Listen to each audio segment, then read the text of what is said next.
Terima kasih pemirsa Anda kembali menyaksikan Kominfo Newsroom. Wakil Presiden Ki Haji Ma'ruf Amin meresmikan Jalan Tol Cimanggis-Cibitung di Jembatan Sungai Cilengsi kilometer 57, Jalan Tol Cimanggis-Cibitung, Kecamatan Cilengsi, Kabupaten Bogor.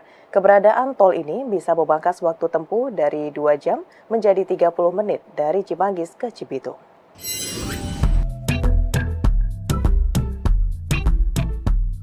Pemerintah terus berkomitmen untuk menciptakan konektivitas nasional guna mendukung pertumbuhan ekonomi dan perluasan pemerataan pembangunan.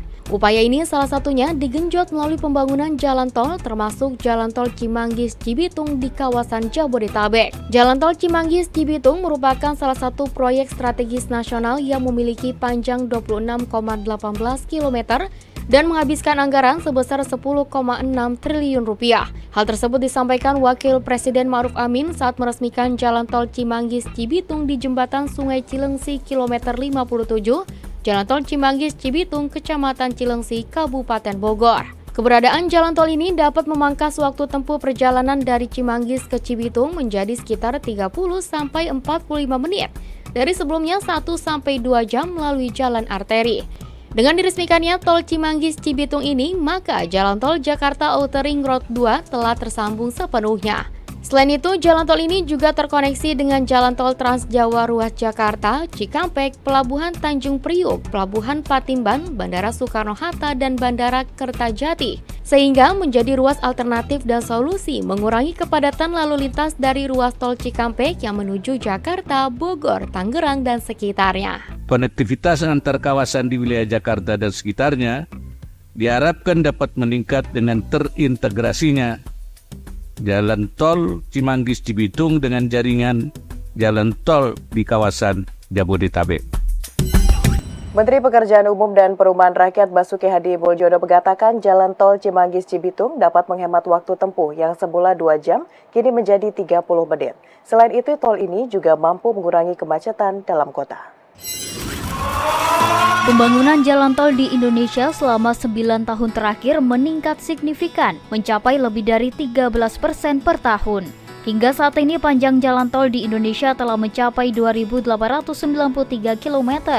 Namun dengan luas wilayah daratan Indonesia yang mencapai kurang lebih 2 juta kilometer persegi, penambahan jalan tol perlu terus ditingkatkan. Salah satunya dengan pembangunan jalan tol Cimanggis-Cibitung di kawasan Jabodetabek dengan panjang 26,18 km. Dalam keterangan pers usai peresmian jalan tol Cimanggis-Cibitung, Menteri Pekerjaan Umum dan Perumahan Rakyat Basuki Hadi Mulyono mengatakan, tol Cimanggis-Cibitung mampu memangkas waktu tempuh perjalanan dari Cimanggis ke Cibitung dari sebelumnya 1-2 jam, kini menjadi sekitar 30-45 menit. Selain itu, kehadiran jalan tol ini juga mampu mengurangi kemacetan dalam kota. Ada JOR 2 yang semua lengkap, dari Cengkareng sampai ke mana tadi? Cilincing, itu sudah. Jadi kalau orang dari barat mau ke timur sudah nggak masuk Jakarta lagi, tapi bisa lewat ini langsung ke Cikampek. Jadi mengurangi kemacetan di dalam kota Jakarta. Informasi lainnya pemirsa, Menteri Pekerjaan Umum dan Perumahan Rakyat sekaligus PLT Kepala Otorita IKN, Basuki Hadi Mulyono memastikan fasilitas air minum sudah bisa masuk ke IKN pertanggal 15 Juli 2024. Basuki juga memastikan seluruh fasilitas peringatan kemerdekaan Indonesia pada 17 Agustus sudah siap dimulai dari Istana Presiden hingga kantor Presiden.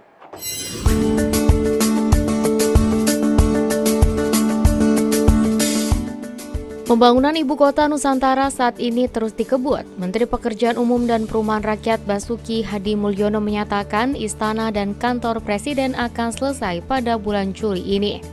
Sementara itu, infrastruktur lain siap digunakan pada bulan Juli, diantaranya kantor Kementerian Koordinator, Rumah Menteri, 47 tower hunian ASN, dan fasilitas air minum. Basuki mengatakan pihaknya akan mengecek langsung ke IKN pada 19 Juli 2024.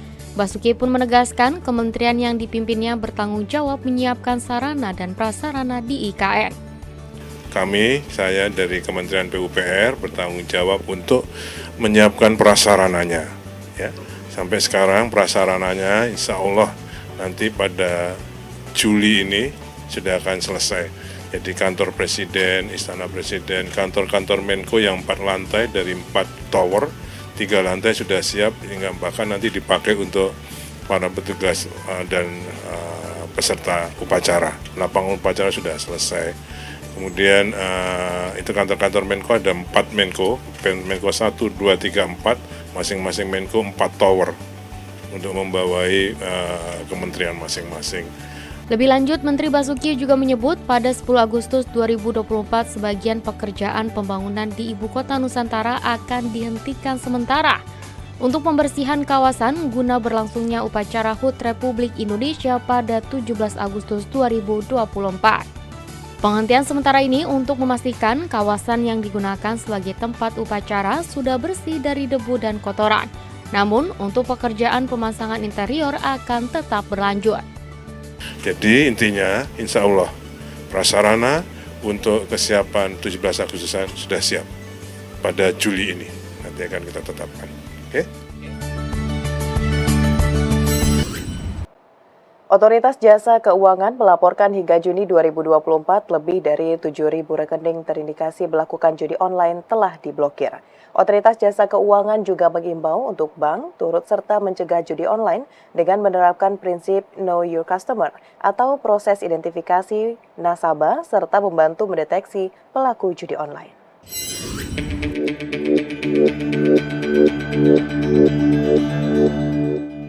Otoritas Jasa Keuangan melaporkan telah melakukan pemblokiran terhadap 7.000 rekening terindikasi aktivitas judi online. Kepala Eksekutif Pengawas Perbankan Otoritas Jasa Keuangan Dian Ediana Rai dalam konferensi pers hasil RDK bulan Juni 2024 mengatakan OJK telah meminta bank untuk melakukan pemblokiran atas temuan itu. Dalam kesempatan yang sama, OJK meminta kepada seluruh bank untuk melakukan profiling, meningkatkan pengawasan serta memberikan edukasi publik mengenai hak dan kewajiban nasabah. Bagi pelaku yang terbukti terlibat dalam aktivitas judi online akan menghadapi konsekuensi yang serius, termasuk blacklisting yang mencegah mereka untuk membuka rekening kembali. OJK itu telah meminta bank untuk melakukan pemblokiran lebih dari 7.000 rekening ya, yang terindikasi terkait dengan perjudian online. Nah, tentu dalam setiap setiap surat yang kita minta kepada bank itu mengenai pemblokiran ini, kita juga minta kepada bank untuk melakukan profiling ya. Kemudian hasil profiling ini dikirimkan kepada sistem informasi kita, SIGAP itu namanya. Dan kita juga nanti akan pertukarkan antar bank ya semua data yang terkait dengan rekening itu, sehingga bank itu tahu semua sebenarnya siapa yang pernah terlibat di dalam transaksi judi online. OJK mengimbau untuk bank turut serta mencegah judi online dengan menerapkan prinsip Know Your Customer atau proses identifikasi nasabah serta membantu mendeteksi pelaku judi online. Langkah ini diharapkan dapat mengurangi aktivitas judi online serta meningkatkan keamanan dan integritas sistem perbankan Indonesia.